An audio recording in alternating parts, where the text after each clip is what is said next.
Hi class, Mr. Luttrell here. I just wanted to make a quick video here. I tried to record the last conference and for some reason it just disappeared. So just make another video here to just also kind of check in for those who did not attend conferences. Again, the conference is not like what you think conference. It's just live classes. It just allows me to be on be on for you guys so you can see me. I can hear you guys. You guys can type in, ask questions. Allows me just to check in. And I try to do that at least once every other week or so. We'll have obviously if you miss conferences today and tomorrow, which today's April 23rd. So cores 2 and 3 are having conference or live classes today, conferences, and then tomorrow, Friday, April 24th, and it'll be core 1 and core 4. So again, this video is just for those who may have missed conferences or live class, whatever you want to call it. I'm still kind of messing around with the technology and learning Schoology myself, so I know how to make videos and get them in here, but what I don't know how to do is get the recorded conferences to populate it in our folders. So I'm still working on that. But anyways, I just want to take a moment here to, as I'm sharing my screen and recording that, you can also see me up here on the top as well. We are moving on from John Brown DBQ. This project assessment, it's due on Friday. It's due tomorrow, April 24th. That means your questions have been completed, your rough draft's been written, and you've then turned that rough draft into a final draft where it's just a simple wrapped paragraph, again, using race writing format. So if you've done all those things over the last 3 weeks, you are good to go. Secondly, I did put a new folder here. First I created a folder for John Brown, so that's what I'm showing you right here. So if you're just like, oh my gosh, where'd everything go? You just simply open up the folder, and all those links that were once visible on the main page, just here, are just in this folder. So I've kind of collapsed it down so we can create a new folder for the new project we're doing, which is called Divided House, Divided Families, and that's another a shorter race writing activity. And I'm sorry to kind of double up the race writing on you. This was something that, as a department, we decided we wanted to do. It's a great resource, another great primary resource where it gives you just another insight on another perspective on the Civil War. One that many people don't really talk a whole lot about, which was how it was more than just a division between the northern states versus southern states. That division was in households. It was between brothers. One brother would decide to fight for the north, one brother decided to fight for the south. And so in some cases, they actually met each other on the battlefield. If you can imagine the dilemma there. But sometimes you had father versus son. You had families being torn apart by this war. So the war it affected people a lot more detailed and different than just as simple as, hey, it's just about freeing the slaves and or ending slavery. It's more than that. It really caused a huge divide across our nation. And of course, it was the bloodiest and most graphic war we had at this point. This war is the first time that we actually have real photography. So you're going to see real images of warfare, and not like the American Revolutionary War, or the French and Indian War, or the War of 1812, or the Mexican American War.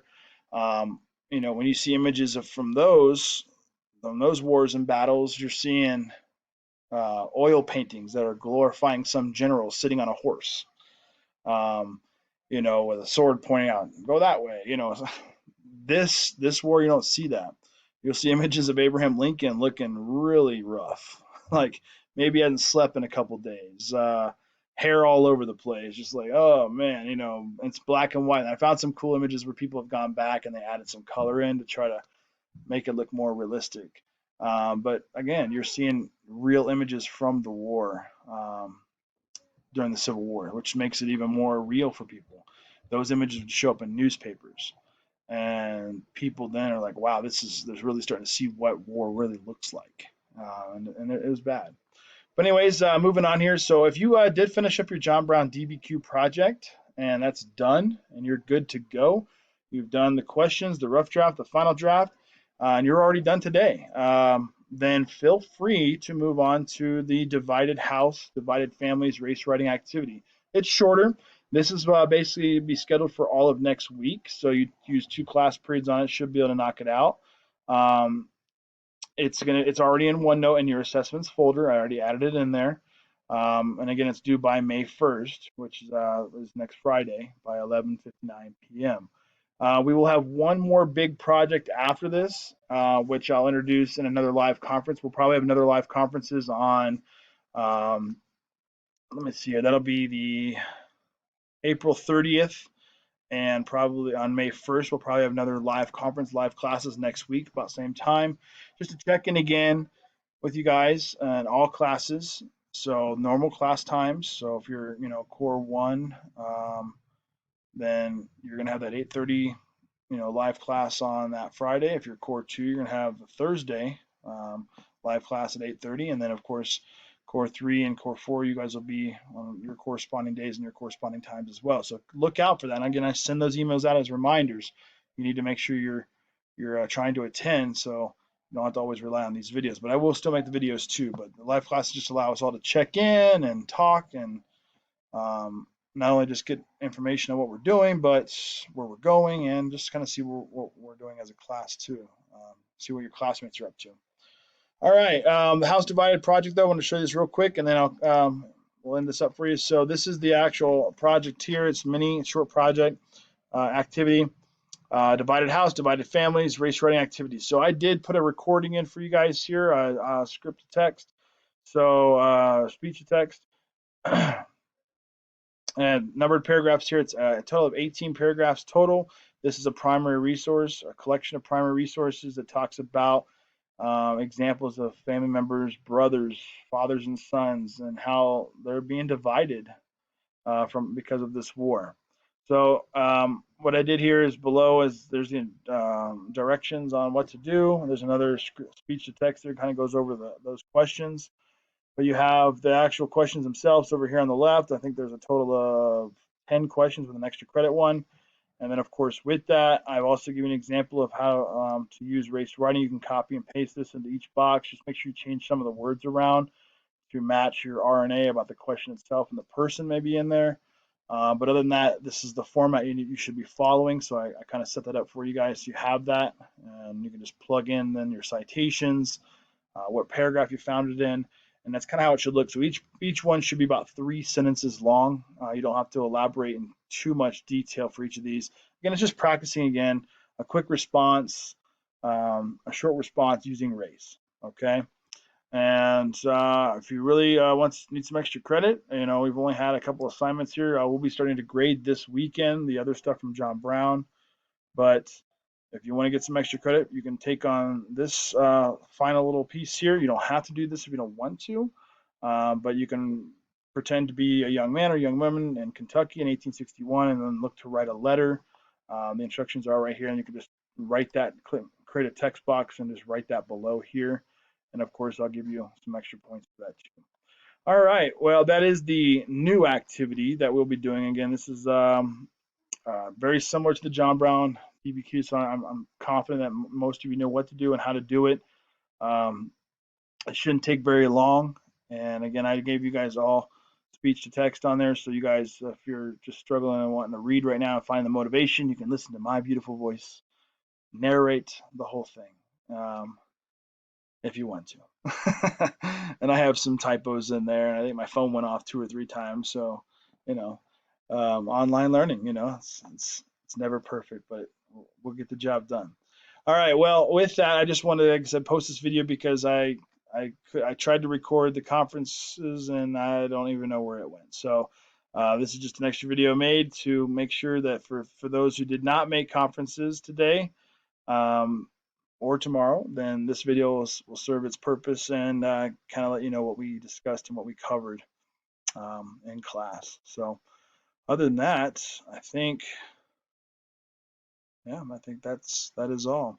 I added one thing here on tech support. So if you click here, if you're having any issues with your computer whatsoever, guys, it's just an icon or a picture that's on our website. You have the D8 help at ffc8.org, or you can call this phone number.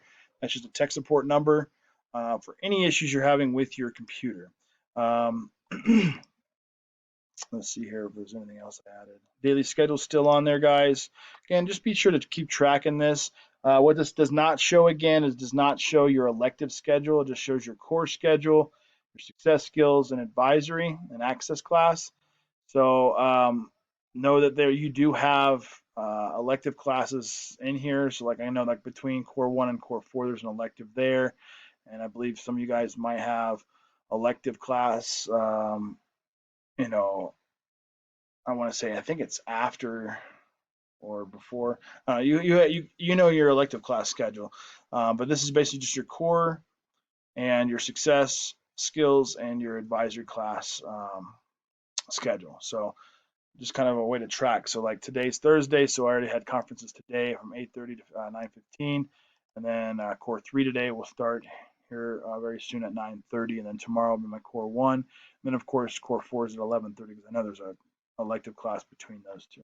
So all right. Well, other than that, guys, thank you for your time. Thank you for your hard work. We'll start grading the John Brown DBQ this weekend, and we'll get started on this divided house. And then I'll introduce next week the final product or final project, which will be more about the wars and the key individuals of the Civil War, and what that final product or final project will be. And that'll take us through the rest of the school year. So that's going to be about a three-week project because I know we end not quite at the end of May, but like May 20th, right around there, we're finalizing class. So if you didn't know, yeah, we are continuing with online schooling. We're going to do online schooling for the rest of the school year. So because of our current status with the whole coronavirus, so very unique times, guys, but we'll get through it. It'll just a little blip, in our history that, we'll look back on and we'll all have something in common to be able to talk about. And we'll remember where we were and what we were doing at that time. And, but we'll get back to normalcy soon. All right, guys, if you have any questions, remember to always email me. It's the best way to get me, whether I'm in front of my computer or not. It goes to my cell phone, Littrell, Littrell, at ffc8.org. All right, guys.